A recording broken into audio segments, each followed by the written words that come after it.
In February 1971, the boy from Portobello demolished Ruben Navarro to become undisputed champion of the world. His hometown prepared a welcome fit for a hero. Oh, it's such a perfect day. I'm glad I spent it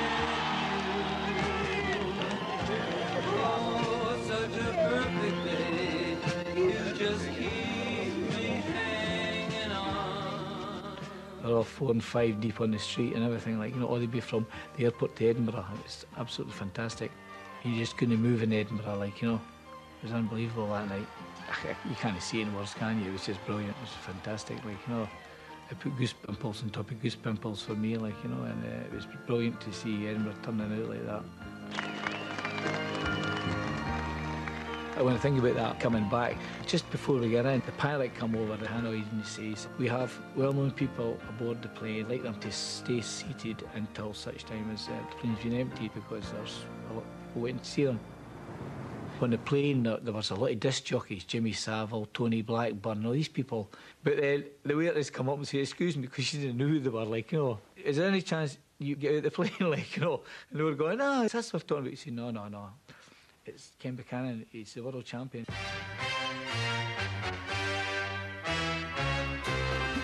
Went to Ross Lee's, used to have a shop at the end of West End, and I went in there and ordered this Daimler Silver. The guy says, you sure you have the money for it? I said, listen, I'll win this fight, like, you know. I remember going to pick the car up when I was going by the window. I see the two of the guys, the salesmen, were sitting on their knees and going like that. You know, thank God you won the world title, Kenny, because we had ordered this car for you. We didn't know what we were going to do with it, like, you know, if you weren't going to pay for it. 1971 was Buchanan's year. Alongside his wife and son, he basked in the glory of being #1. He was honoured with an MBE, Sports Personality of the Year, and the promise of a dance with the princess. You're going to have to lead the dancing off with her. But me, I've got 2 left feet when it comes to a dance floor. But see the night of the thing, oh God, like, you know, I was so nervous. I mean, you're getting a guy come from Portobello, and here I am strutting my stuff with a real live princess. Princess Anne come up. I says, listen, I says, he's dancing. I says, it's in my blood. My whole family were all great dancers. It's been in my blood for years. I said, just don't worry, just relax. So we started off and started the tune, like, you know. After a few minutes, she says to me, I thought you said dancing was in your blood. I says, it is.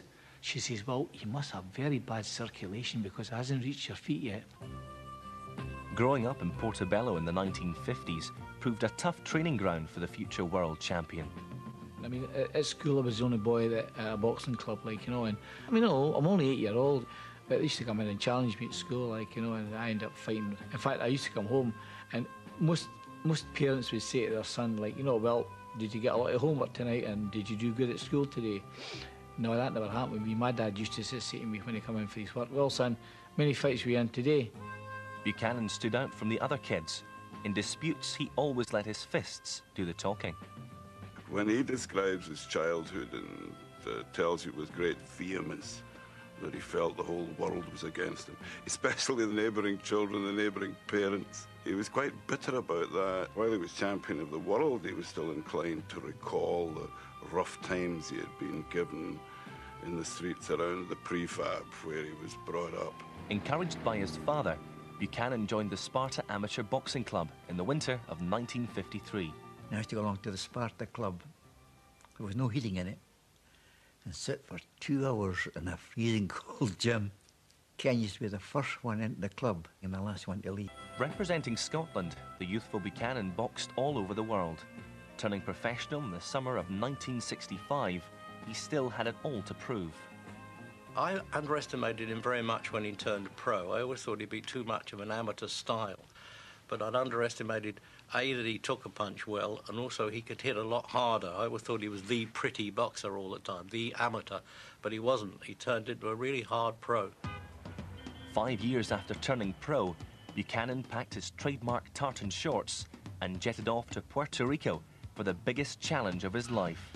I never realised what I was actually setting myself up for. You know, the minute they opened the door, oh Jesus, it was like walking into a wall of heat. And I said, how could I fight in this heat? His opponent, the formidable world champion, Ismael Laguna. Laguna was an outstanding fighter at the time. Before the fight, to be honest, I thought Laguna would beat him as well. It's very hard to win a weight like that. I know that the crowd's not that much of an influence, or they shouldn't be, but they normally are. Oh, he's very fast. He had good, fast hands. He knew all the ropes. You know that the guy's he's been a great world champion, Ismail Laguna. We were directed wrongly to the ring. By the time we got there, Laguna picked the corner. It was completely in the shade. Ken's was out in the sun. We borrowed a parasol from a woman sitting at the ringside and held it over Ken, and he was there in the corner. Scotland's colours being carried proudly here tonight by Buchanan. I mean, it's just me coming from Scotland, 120 odd degrees of heat, keeping Toppy up for 15 rounds. I think they must have said to themselves, well, after about 7 or 8 rounds, this guy, you know, British boxer, he's going to, you know, eventually chuck it. But I just kept on going, like, you know, I don't know how, but I just kept on going. Buchanan is being made to fight every inch of the way. Buchanan meeting him with punch for punch, and for my money, Buchanan's punches are the better. He had one big regret. His mother never lived to see it. I really wanted to be a world champion, you know, for my mum, you know. Within 11 months of her death, I became world champion, you know, and she was not at sea. But What a wonderful night for British boxing. His father hugs him. But I remember when they announced that he was the world champion, he put his arms around me and said, "Oh, Dad, I wish the mum was here." I mean, I wish I'd been there. But she saw me all right, you know. As my dad says, she was looking down and watching me. I think it's her that helped me a great deal in that fight. Because he used to say to me during the rounds, in the latter rounds, when I was slowly getting tired, you know, come on, son, like, throw a few for your mum, you know. That's life, eh?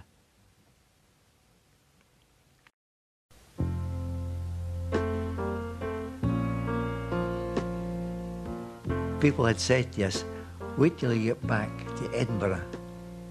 What a welcome you'll get." There were 5 people here when I got back.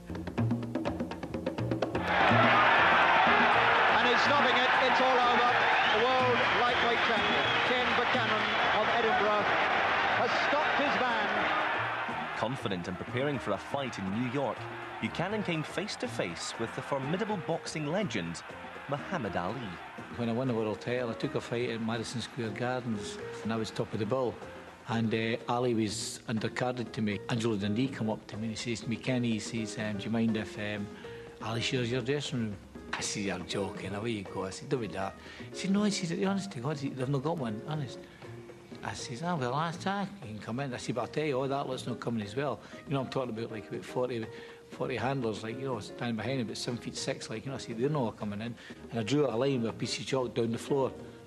Ali standing there says to me, "Hey man, what are you doing?" And I says, drawing that line to say that that's my side and that's your side. I says, "Cross over that line," I says, "and you'll get that," you know. And the place was just dead quiet for a few seconds, and Ali was looking at me, and then he burst out laughing like. The unorthodox Eddie Thomas was Buchanan's longtime manager. He really can turn him out, Eddie Thomas. Does a wonderful job with these youngsters. Thomas was a real stand-up man and gentleman in his own way, and of course he'd done it himself. You know, he was worldwide champion and so forth. I think Thomas did a lot for Buchanan, and certainly from a boxing sense. I mean, Eddie may not have been the best manager in terms of money in the world, but on the other hand, he was always with him and he was always teaching him something. It's a good man, Eddie Thomas. Buchanan's eye injury a little worse that time, and feeling it. And Eddie Thomas has really got to do some work. What Eddie used to tell me to do, the last thing you do before you go to your bed is you go to the toilet, do your teeth, eh? I says, "Yeah." He said, "Well, when you finish doing your teeth, you need the toilet before you go to bed." I says, "Yeah." He says, "Well, what you do is, when you do the toilet, do it into your hands." He says, "Then rub your hands over your eyes." I said, "What for?" He says, "To make your eyebrows, you know, the skin go hard, because then they won't get cut." I was 19-year-old, just turned professional. I thought that was whatever all the boxers done. And I have mentioned it to a few guys over the years, like, you know, they just start laughing. Pissing your hands, eh? Oh, it wasn't real, like, you know. Ken didn't always get on well with Eddie Thomas, who was a huge guiding influence in his career. But then again, Ken was pretty good at not getting on with a lot of people. Disagreements over contracts brought the partnership with Thomas to an abrupt end. Paid the cost to be the boss. Buchanan was champion of the world and at his peak. Without Eddie Thomas, he was still confident of managing his own affairs and coping with the pressure of the big fights. He had an impregnable belief that he was the man, he was doing it for himself, he could get it done in there, and that tends to spill over into a conviction that you can take care of affairs outside the ring and you can take care of your preparation, and I think that is almost never true. You know, the odd thing, I never once remember Ken discussing an opponent before he went into the ring, or even after it. It was just like a job to him. The job at hand, defending his world title against a 21-year-old fighter they called the Hands of Stone. Out of 28 fights, the young Panamanian pretender had scored 24 knockouts. Roberto Duran, a tough guy in tearaway, faces champion Ken Buchanan in the classic confrontation of fighter against boxer. New York, 26th of June, 1972. Buchanan with that darting left hand. We came out for the first round, and within a minute, he threw a punch at me, which missed me, but I went back and I just lost my balance and went down slightly, and I got up, and the referee started counting me. It's counted as a knockdown. It was ridiculous, because I put Duran on the deck later on, and he never gave him a count, you know. It was a very scrappy fight. He just didn't want me to stand back and use my jab. As much as he tried, he could never hit me. You look at me now, that's how I came out of the boxing ring. I never had a mark on me, I didn't even have a bleeding nose. Oh, he really hurt him that time. Boxers make excuses when they lose anyway, some of it not always justified. I'm not suggesting that he isn't justified in that he did the boxing, not me. Buchanan fighting back in desperation. But on that night, I think Duran was unstoppable, quite honestly. 10 seconds to go in the round.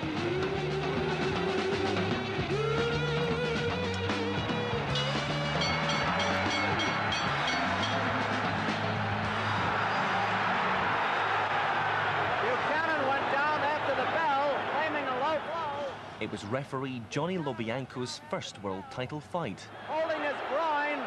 It was also his last. The fight has been stopped. See me come, Lobianco, he's not even seen me like... Never spoke to you. This is when you said, I want to carry on. I said, it's okay, I'll carry on. And he's just walking away. And that's it, that was ended. I'm trying to get the referee over here. I'm going to talk to Johnny Lobianco. Johnny, tell us what happened there at the end. He seemed to get hit in the lower part of his abdomen. Wasn't a low blow. You don't think it was in the groin? Impossible to be hurt by a low blow. I think Lobianco was Duran's uncle. I mean, Duran could have hit with a corner stool and he wouldn't have said a word. Did you know? I thought he did. The new lightweight champion of the world is Roberto Duran. He just was non-stop. I wished I had got him drug tested after it, like, you know what I mean? Exactly.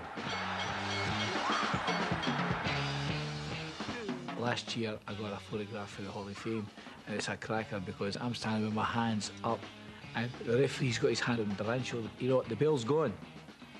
The next thing is bang, he's hit me right up. So he should have been disqualified for hitting me after the bell. He will never forget that, and he still talks about it. You'll find it suddenly snapping into the 13th round, and that hurt. When I came back to Edinburgh, I went to see my doctor, and then they discovered that I'd burst a testicle. I'll never ever heal. So I do maybe once a month, twice a month, I get a shooting pain goes up my body from that, and the first thing I think about is Duran. Ken Buchanan never got the rematch with Duran he desperately needed. Duran was and would remain the best fighter in the world. After that controversial fight, they never met again. It's very difficult for anybody to recover from a beating like that, particularly if he's unhappy about the way it finished. Sticking in his mind that I could have won that fight and I shouldn't have lost it the way I did. That's something that you have to live with, I suppose. And What a pity we couldn't have seen a return, and let's get it over with the argument, you know. What would Ken, given his psychological makeup, what would he have done if he'd lost the second one? You know, that would have been a very hard thing for him to deal with. His career apparently on the rocks, Ken Buchanan relied heavily on the guidance of his trainer. Tom Buchanan was a source of vital, loving support for Ken Buchanan, you know, especially with Ken's attitude, this feeling that a lot of the world was against him. In the battle to regain his pride and a world title, his father would be a source of inspiration. I wouldn't say that a father and son relationship is the best in boxing. In particular, I was in a very awkward position. I'd never really been a boxer myself. People in boxing are generally against it, you know, because emotions come into the problem half the time. In October 1973, father and son entered the ring for a crucial fight against the British champion, Glasgow-born Jim Watt. Ken and I, who are very good friends now, but we weren't friends back then. Ken was British champion at the same time he was world champion. For the 2 years that Ken was world champion, he would not give his British title up. So for 2 years I had to hang around, my career was stalled, and that really annoyed me. I don't think there was any need for that. Jim Watt must live up to all the pre-fight boasting that's been done by his manager Jim Murray, who's been quoted as saying that not only is Buchanan overrated, but that he's an easy man to put on the floor. Well, the talking stops right now and the fighting starts, and Jim Watt has got to live up to those pre-fight words.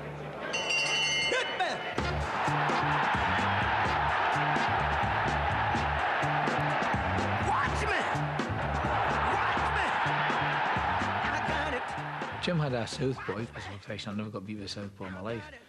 Buchanan's really poured it on. I caught Jim earlier on with a nice wee cracker with a punchline, you know. He grabs me around the waist and I'm trying to shove him off, and he's hanging on to my waist and hanging on. It was good to see him doing that because he was using his head there. This title fight at the stage is absolutely in the balance. Ken was really at his peak. I was nowhere near my peak, but for 15 rounds I kept at it. There wasn't much between us. George Smith was the referee, and Jim gets right on him all the time about this. Aye, boy, we'll come for Edinburgh. I said, but George was the top referee in Scotland, you had to. The bell, so we wait for the decision now. George says, aye, boy, come for Edinburgh. He says, that's how you got the decision. I said, come on, I said, I beat you well and truly. I said, you beat it down. And Buchanan has won. Ken Buchanan has won the British title from Jim Watt. The only regret I have, we only fought once. I mean, I think Ken and I should have been like Eubank and Ben, or Alan Minter and Kevin Finnegan. We should have fought at least twice, maybe 3 times. And that was a marvellous championship fight. And I wanted a return.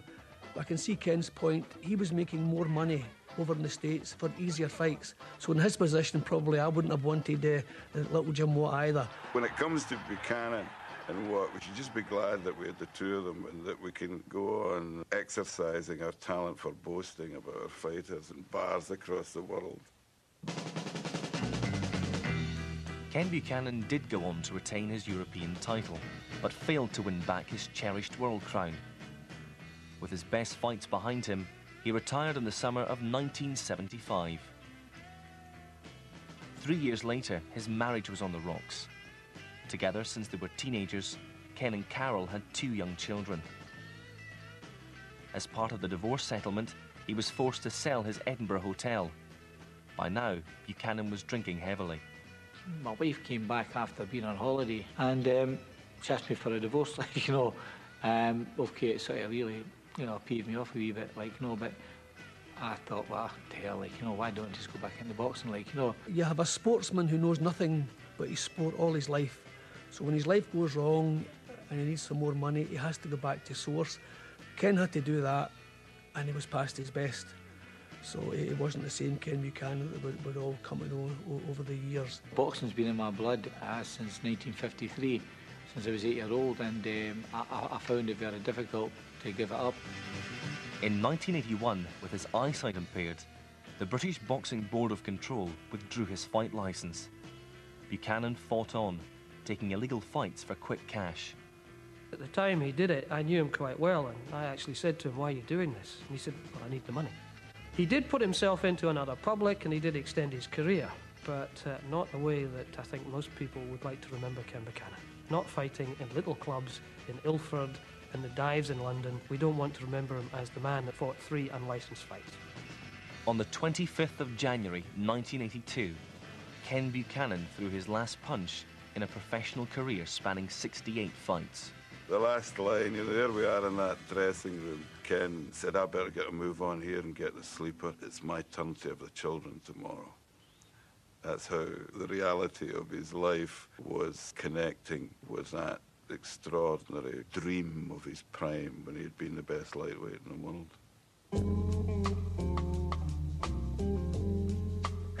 His title gone, his marriage failed, and business ventures foundered, Buchanan was on the canvas and taking the count.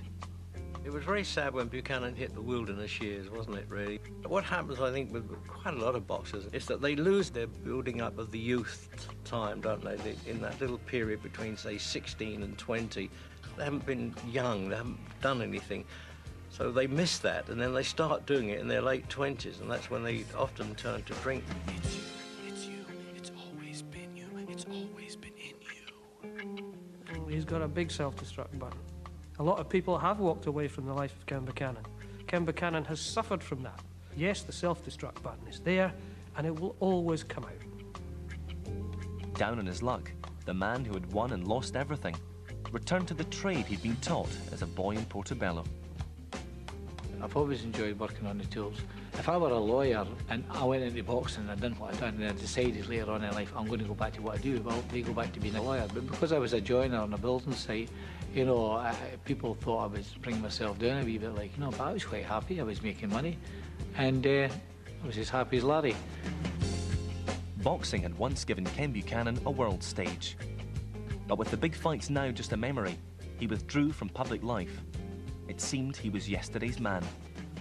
Ken probably doesn't have the adulation that he deserves. Ken had a wonderful career, wonderful achievements, but everything he did was done elsewhere. He didn't get the accolade that he should have got, really, Buchanan, did he? And not fighting in his hometown is unforgivable. Well, I understand it because it was never what was known in the trade as a boxing town. He's a legend. Unfortunately, he came from the wrong city. If he'd come from Glasgow, he may well have been more of a legend. But now, I think in his later career, people are beginning to realise just how good Kenny was. In the year 2000, Buchanan was inducted into the World Boxing Hall of Fame in America. After 2 decades as the forgotten man of boxing, he was back on top. Ladies and gentlemen, the former lightweight champion of the world, Ken Buchanan. In October 2002, he was the guest of honour at the Scottish Boxing Hall of Fame. It changed my life completely. I mean, it was like as if I've just been completely reborn again. I'm inundated with calls to come here, to do this, to do that. Like, you know, would you do talk at this thing, talk at that thing? And it's lovely, you know, it's really great. In actual fact, one of my pals was saying, like, Kenny, if you get inducted into the World Boxing Hall of Fame with range, you'll have to get a couple of fingers added onto your hand. Ken Buchanan has fought many battles in his life, but the shadow of the man who robbed him of his world title 30 years ago still hangs over him.